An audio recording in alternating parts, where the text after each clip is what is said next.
Assalamu alaikum everyone. This is your host Nida Imran with a new topic. As we all know that Pakistan is facing the second wave of coronavirus. Authorities continuously urging the public to follow the health guidelines, but the people are not taking the pandemic seriously. Large gatherings, both social and political, have continued to take place in Pakistan since the start of the pandemic. People are doing things as if the virus doesn't exist. इसी topic पे आज बात करने के लिए हमने invite किया है doctor Hafsa Raheel. She is with us from Saudi Arabia. अस्सलाम वालेकुम doctor Hafsa, how are you? वालेकुम सलाम निदा, क्या हाल है आपके? जी, आई एम फाइन अल्हम्दुलिल्लाह. How are you?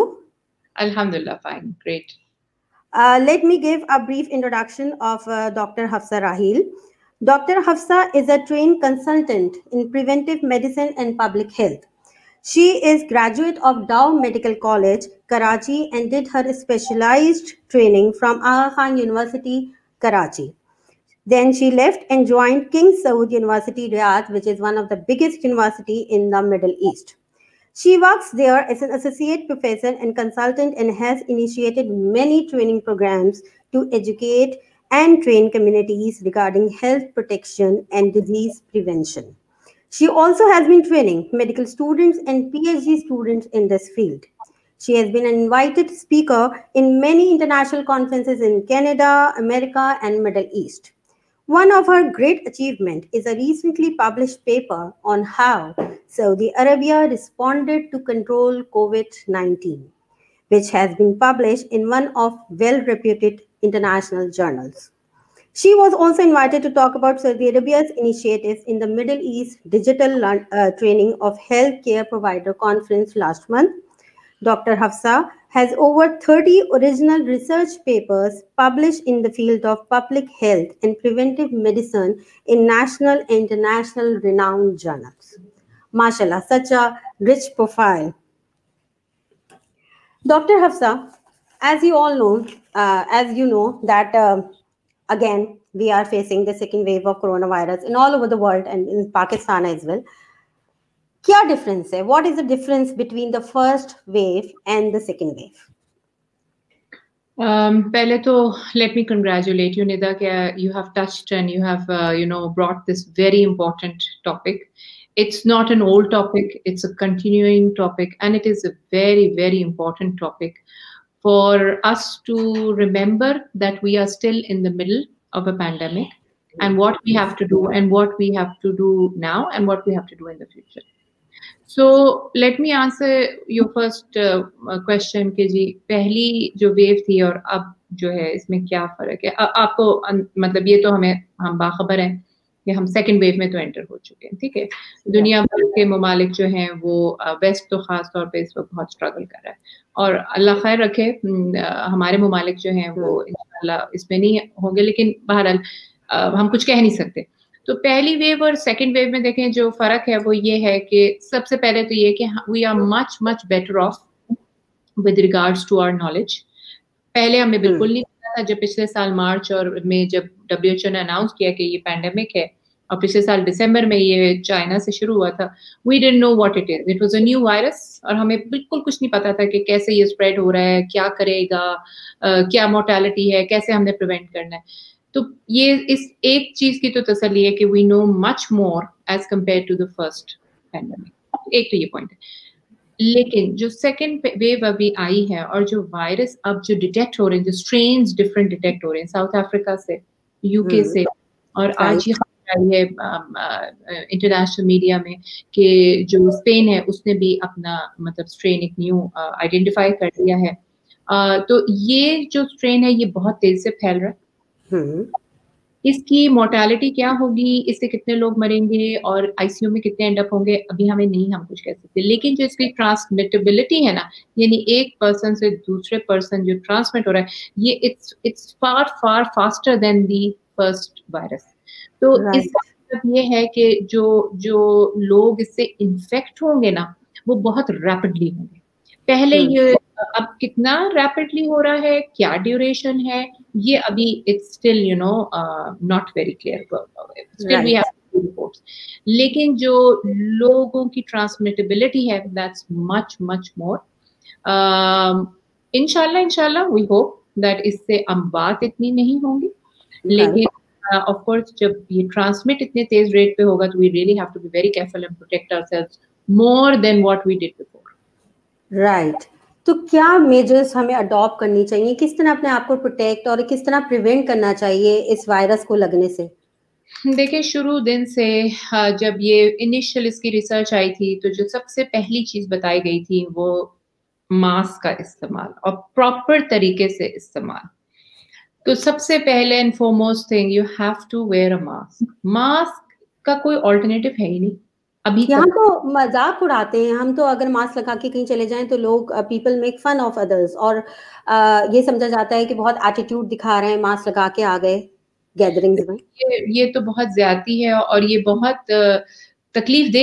I mean मैं तो जब सुनती हूँ यहाँ बैठ के तो मुझे बहुत तकलीफ होता है कि मतलब हम क्यों नहीं इस चीज को सीरियसली ले रहे।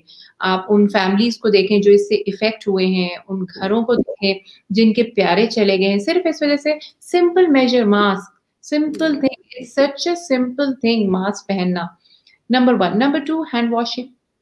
नंबर 3 अगर साबुन और पानी, और सिंपल साबुन और पानी, कोई ये नहीं है कि डेटॉल या 300 वाले साबुन या 200 वाले, no, simple soap and water से it's washing away. Soap and water. और अगर खुदा ना खास्ता आपके पास कहीं पानी और वो नहीं है, अल्कोहल स्वैप्स तो हर जगह ही अब तो मौजूद है ना, वो डिस्पेंसर्स भी लगे हुए हैं, बोतलें भी, आप अपनी पॉकेट में छोटी सी पर्स में डाल लें उसको भर के और उससे साफ कर लें। लेकिन वो अल्कोहल रब और अल्कोहल जो हैंड सैनिटाइजर्स हैं वो नेम बदल नहीं है, they are not replacement for soap and water. तो जो हम सोप एंड वाटर से कर सकते हैं ना, simple soap and water, you don't need alcohol swaps. आप पर्स में रखें अपना साबुन, जहां जाते हैं हाथ धो लीजिए, अगर मास्क उतारना है उतारिए, क्लीन जगह पे रखिए या पर्स के अंदर या एक थैली रखिए उसके अंदर रख लीजिए, निकलते हुए दोबारा से आप लगा लें। और तीसरी चीज ये है कि बंद जगहों को अवॉइड कीजिए, जहां पे वेंटिलेशन नहीं है, जहां पे हवा का रुख नहीं है, उन जगहों में गैदरिंग्स करना, पार्टीज करना अवॉइड कीजिए। बेहतर है कि फिजा में आप करें, वहां पे ट्रांसमिटेबिलिटी कम है। राइट। एक मास्क को कितने टाइम्स यूज कर सकते हैं? हाँ, ये बहुत इंपॉर्टेंट चीज है। एक टाइम को एक देखें, अब आपकी ये वेदर के ऊपर डिपेंड करता है। अब मुझे मालूम है कराची जैसे वेदर में पसीना आता है, गर्द धूप, तो ये नहीं है कि आपने एक मास्क को महीनों चलाते रहना है, या आप उसको वॉश, अगर फैब्रिक का मास्क आप यूज करें घर में बनाया हुआ जो है, और वो भी डबल लेयर का ना, डब्ल्यू कहती है कि मिनिमम 2 लेयर्स होनी चाहिए मास्क ना, कॉटन के मास्क। तो उसको आप, ये कहा जाता है कि गर्म पानी में उसको धोएं और उसको धूप में डाल दें। एवरी डे आपको ये धोना है, ठीक है ना? तो आप 2 दिन रखें, गर्म पानी में उसको डिप करें, कोई तकरीबन 15 मिनट के लिए, सर्फ थोड़ा सा डाल के उसके बाद आप उसको धूप में डालिए, आपका अगला मास्क रेडी होना चाहिए। ठीक है, अगर आप हाथ से नहीं हो सकते वॉशिंग मशीन में डाल दें और ड्रायर में उसको स्पिन कर दें, ठीक है। लेकिन ये जो मास्क अगर आप वो डिस्पोजेबल यूज करें, वो जो फार्मेसी मतलब जो दुकानों पे मिलते हैं, तो उसके साथ तो ये है कि देखिए 2 से 3 दफा जब गंदा हो जाए, थोड़ा सा वेट हो जाए, आप उसको प्लीज फेंक दें, क्योंकि वो रीयूज, वो डिस्पोजेबल है। राइट। अच्छा, हमें ये बताइए डॉक्टर हफ्सा कि वैक्सीनेशन आ गई है, वैक्सीन आ गई है, वो वैक्सीन किसके लिए है, वो किसको लगेगी, वो किसके लिए इफेक्टिव है, किन लोगों को लगनी चाहिए, किन लोगों को नहीं लगनी चाहिए, और क्या वो बच्चों के लिए भी है? प्लीज इसके बारे में थोड़ा सा हमें बताइए। हाँ, वैक्सीन देखिए 3 से 4 तरह की है, सॉरी 4 से 5 हैं जो कि अभी दुनिया में ना जो अंडर ट्रायल है, ठीक है। आपने सुना होगा रशिया की, चाइना की, अमेरिका की, फाइजर की, इसकी, उसकी। तो ये 4 से 5 वैक्सीन हैं जो दुनिया में इस वक्त अंडर ट्रायल है। जो 1 या 2 जो मार्केट में आ गई, फाइजर की है जो बहुत मशहूर है, जो कि आजकल लग रही है, उसके प्रोटोकॉल ये है कि CDC और WHO ने कहा है कि पहले उनको लगाएंगे जो कि इमीडिएट रिस्क में है। अब वो कौन है इमीडिएट रिस्क? आम आवाम नहीं है, यानी जो कि लोग हैं वो नहीं है, वो हम डॉक्टर्स हैं। हम डॉक्टर्स में भी एक लिस्ट आ गई है जो इमरजेंसी वार्ड के में जो काम करते हैं, या जो इंटेंसिव ICU में काम करते हैं, जो ऐसे क्रिटिकल एरियाज में काम करते हैं जहां पे के ऐसे मरीजों से ज्यादा you face interaction. So then the vaccine is recommended for those people. इसी तरीके से नर्सेज, इसी तरीके से डॉक्टर्स। इसके बाद जो दी जा रही है वेस्ट में पर्टिकुलरली, वो ओल्ड होम्स में दी जा रही है, यानी 65 साल से अबव जो लोग हैं, और ओल्ड होम्स में क्यों? क्योंकि आपने देखा होगा इटली में जो तबाही हुई और जो अमवात हुई वो ओल्ड होम्स में हुई। बीमार लोग, क्रॉनिक डिजीजेस के, डायबिटिक, हाइपरटेंशन के मरीज जो वहां रहते हैं ना, उनके अंदर ज्यादा ट्रांसमिट हुई है। और तो अभी जो वैक्सीन दी जा रही है वो 2 लोग, हेल्थ केयर प्रोवाइडर्स को, यानी हेल्थ केयर वर्कर्स को, डॉक्टर्स, नर्सेज वगैरह को, और जो ओल्ड होम्स में 65 एंड अबव लोग हैं उनको। अभी ये आम आवाम के लिए नहीं है, ओके, सेकंड फेज में होगी आम आवाम के लिए अवेलेबल, और ये 16 एंड अबव बच्चों के लिए, ठीक है, तो छोटे बच्चों के लिए 16 एंड अबव छोटे बच्चों के लिए नहीं है। ओके, अच्छा प्लीज एक हमें बताएं कि अगर हम एक ऐसे शख्स से मिले जो कोविड पॉजिटिव था, ठीक है, हम उससे मिलके आए और हमारे पास कोई सिम्टम्स नहीं है, तो क्या हमें अपने टेस्ट कराने की जरूरत है या हमें आइसोलेशन में जाने की जरूरत है? जी, एक जो सबसे जो एक मिस इन्फॉर्मेशन फैल गई है ना, और मुझे ये लगता है कि हमारे मुल्क में ये ज्यादा है, पाकिस्तान में, वो ये है कि लोग अपने आप को सेल्फ ट्रीट कर लेते हैं। लोग कहते हैं हमें नज़ला है, खांसी है, सारे सिम्टम्स जो है ना कोविड के हैं, मैंने अपने आप को कमरे में बंद कर लिया है और मैं अब किसी से मिल नहीं रहा हूँ, 14 दिन तक मैं ऐसे ही रहूंगा, और टेस्ट भी नहीं करवाते। देखिए ये बहुत गलत है, दिस इज रियली रॉन्ग, क्योंकि टेस्ट करवाना, अगर आपको कंफर्म हुआ है कि आप किसी के साथ कांटेक्ट में आए हैं, किसी पॉजिटिव पेशेंट के साथ, और आप भी साइन एंड सिम्टम शो करें, यानी अब क्या साइन एंड सिम्टम्स है आपको अच्छी तरीके से पता है, खांसी, बुखार और स्मेल या टेस्ट का चला जाना, ठीक है ना, ये छोटे से ये 3-4 सिम्टम्स है जो बहुत कॉमन है। अगर आपको ये महसूस हो रहे हैं और आपको ये लग रहा है कि हाँ भाई, क्योंकि मैंने 4 दिन पहले मैंने कांटेक्ट किया था उससे और मुझे sign and symptoms, you need to get a test, there is no if and but. Okay, आप अपने आप को आइसोलेट ना कर लीजिए। हाँ, अगर आपका किसी पॉजिटिव से कांटेक्ट हुआ है, इट्स बेटर कि आप अपने आप को आइसोलेट कीजिए। आइसोलेट मीन्स कि you put yourself in a room, आप अपनी सारी एक्टिविटीज कीजिए अपने आप को, लेकिन रूम में 10 दिन। रिकमेंडेशन ये है आइसोलेशन के लिए, 14 डेज था, अब वो कहते हैं कि 10 डेज भी आपके लिए ठीक है। आप आइसोलेट कीजिए अपने आप को, इंटरेक्शन लोगों से कम कीजिए, और इन द मीन टाइम अगर आपको साइन एंड सिम्टम्स आए, please get a test. Right, क्या मेडिकेशन है? कोई मेडिकेशन है नहीं वायरस की? मतलब ये अगर 10 to 15 डेज में आप आइसोलेशन में हैं या आप पॉजिटिव हैं और आप क्वारंटाइन, तो क्या मेडिकेशन है? कोई मेडिकेशन है क्या? बिल्कुल सिम्टोमेटिकली हम इसको ट्रीट करते हैं, यानी सिम्टोमेटिकली से मुराद ये है कि जो मरीज की अलामत होती है हम उसको ट्रीट करते हैं। मिसाल के तौर पे खांसी है तो हम उसको स्टीम इनहेलेशन देंगे, एंटी एलर्जी देंगे ताकि थोड़ा सा उसकी ना सूदिंग हो जाए। बुखार है तो हम बुखार को ड्रॉप डाउन करेंगे ना उसको। ऑक्सीजन सैचुरेशन आपको जाहिर है थोड़ा सा मॉनिटर करना है। अब तो आपके फ़ोनों के ऊपर भी इतनी सारी चीज़ें आ गई हैं कि you can easily monitor oxygen saturation. अगर वो डिप करने जाती है तो then you need to go to the ER। Otherwise इतने साइलेंट सिम्टम्स पे, अब हमारे यहाँ तो सऊदी अरेबिया में we are monitoring ourselves at home, मतलब जो भी पेशेंट आता है मिनिस्ट्री ऑफ हेल्थ उसको कहती है आप घर पे मॉनिटर करें, और डेली चेक होता है उनके साथ, फोन होता है उनके साथ, और हम अपने पेशेंट से पूछते हैं, फोन पे राब्ता रखते हैं। जैसे ही उसका ऑक्सीजन लेवल लंग्स का ड्रॉप होता है, या जैसे ही उसकी यानी कॉन्शियसनेस उसकी डिरेंज होती है या वो कोलैप्स करता है, फिर उसको हम ER बुला लेते हैं अपने पास, हॉस्पिटल में। क्या ये सही है कि सर्दी के मौसम में ये वायरस ज्यादा स्प्रेड होता है या ये वर्स हो जाता है सर्दी के मौसम में? देखिए, अगर आप मुझे ये सवाल ना काफी डिफिकल्ट है आंसर करना इन येस और नो। रिसर्च कुछ नहीं कह रही है और कोई सपोर्ट नहीं कर रही है कि जी ह्यूमिड एनवायरनमेंट हो, समर हो, विंटर हो, ऐसा कुछ भी नहीं है कि जी विंटर में बढ़ गया और समर में कम हो गया। आपने खुद ने देखा है, अब साल हो गया तकरीबन हमें इस पैंडेमिक। तो regions like the Arab world जहाँ पे हॉट कितना होता है 55 तक 57 तक हम जाते हैं, यहाँ पे भी पीक आया था मई और जून में, तो यहाँ उस वक्त भी हुआ था। अब आप देख लीजिए वेस्ट में ठंड है तो वहां पे समर में भी आया था पहली पीक, और अब जो है वो विंटर में अब आ रही है दूसरी पीक, दूसरे पेंडेमिक। तो अभी तक कुछ भी नहीं कहा जा सकता।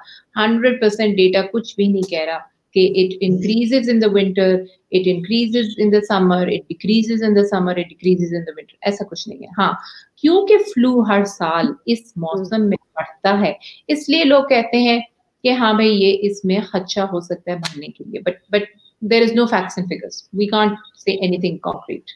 अगर किसी को एक दफा वैक्सीनेशन लग जाए तो क्या वो कोविड पॉजिटिव नहीं हो सकता? अभी तक ये रिसर्च और डेटा इसने कुछ भी हमें ये नहीं प्रूव कर रहे हैं, क्योंकि देखिए अभी जो है ना, अभी वैक्सीन की अप्रूवल हुई है टू बी इंजेक्टेड। अभी लॉन्ग टर्म कॉन्सिक्वेंसेस के, इवन शॉर्ट टर्म कॉन्सिक्वेंसेस हमारे पास नहीं आए, ठीक है ना, अभी हमारे पास कुछ डेटा नहीं आया। ये पता लगेगा with like 6 months to 8 months में हमें जाके अनफॉर्चुनेटली पता लगेगा कि इसके कॉन्सिक्वेंसेस क्या है। अभी हमें सिर्फ ये कह रहे हैं कि जी ये वैक्सीन है, इसकी 2 डोजेस आप ले लीजिए and it gives you this much protection. For how long, that is still debatable, अभी हमें देखना है इसको। तो डेटा भी हमारे पास नहीं आया, इट्स टू अर्ली टू से। कोरोना वायरस के जो है वो लॉन्ग टर्म कॉन्सिक्वेंसेस क्या हैं? अगर किसी को हो जाता है वायरस, एक दफा आप उसको एक्सपीरियंस कर लेते हैं, तो आपको उससे क्या नुकसान पहुंच सकता है? प्लीज ये जरूर बताइए लोगों को, ताकि लोग थोड़े से और कॉन्शियस हो जाएं। बिल्कुल, बहुत जरूरी है हमें पता होना कि देखिए जब एक दफा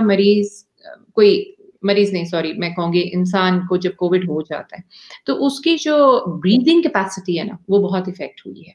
और रिपोर्ट्स और रिसर्च ने हमें ये बताया है कि उसकी जो लंग की जो कुवत होती है to breathe, for normal functioning, running, walking, हर वक्त सांस की तो जरूरत होती है ना, कुछ भी काम नहीं कर सकते, सीढ़ियां नहीं चढ़ सकते, रन नहीं कर सकते। तो जब इस तरह के खास तौर पे जब काम किए जाएं कि सीढ़ी चढ़ें या नॉर्मल वॉक करें, इवन लोग कहते हैं normal day to day activity जो थी ना उनकी, वो इफेक्ट हो रही है क्योंकि उनके जो फेफड़े हैं ना they are not back to 100%। एक तो ये है। दूसरा ये है कि कई लोगों की वो जो हेयरिंग और जो टेस्ट का जो सेंस है वो वापस नहीं आया है, तो वो गया हो गया है। हाँ जी, वो उसकी काफी रिपोर्ट्स आए कि वो they have not gained that sense of taste और स्मेल बैक। तीसरी चीज जो है फिटिगेबिलिटी, एक जो वैसे जो कुव्वत मदाखलत है और जो वैसी जो एनर्जी है जिस्म की काम करने में, वो भी बहुत कम हो गई और बहुत अरसे तक लोग जो है ना थकन और उसकी कंप्लेन करते हैं कि no I am not back. हमारे पास जो पेशेंट्स आते हैं इवन अब जो 6 महीने के बाद भी आ रहे रिकवरी के बाद, वो ये कह रहे हैं कि नो डॉक्टर साहब I am not feeling good, I am not back to my normal. तो 6 महीने तो हम हो गए उनको रिकवर किए हुए एंड यू नो, बट एक चीज जो पॉजिटिव मैं आपसे कहूंगी कि ये है, अब जब वो वापस आते हैं तो they are so much cautious, mask पहने हुए होते हैं, ग्लव्स पहने हुए होते हैं उन्होंने। तो चले हम कहते हैं कि okay at least you know they are not spreading the virus to somebody else और they are taking now extra care for themselves. एक दफा वायरस हो जाए अगर, तो क्या आप उसके इम्यून हो जाते हैं या आप दोबारा से उसको कैच कर सकते हैं? जी, रिपोर्ट्स आई हैं कि उसको दोबारा री इन्फेक्शन के भी रिपोर्ट्स आई हैं। ये नहीं कहा जा सकता कि 100%, but there have been several reports कि वो एक दफा पॉजिटिव हुए और माइल्ड फॉर्म ऑफ कोविड से निकल के उसके बाद री इन्फेक्ट हो गए। तो there have been reports, so it's not कि आप इम्यून हो जाते हैं for life time. Right, thank you so very much doctor Hafsa. कोई मैसेज आप और मेरे प्लेटफॉर्म से ऑडियंस को देना चाहें?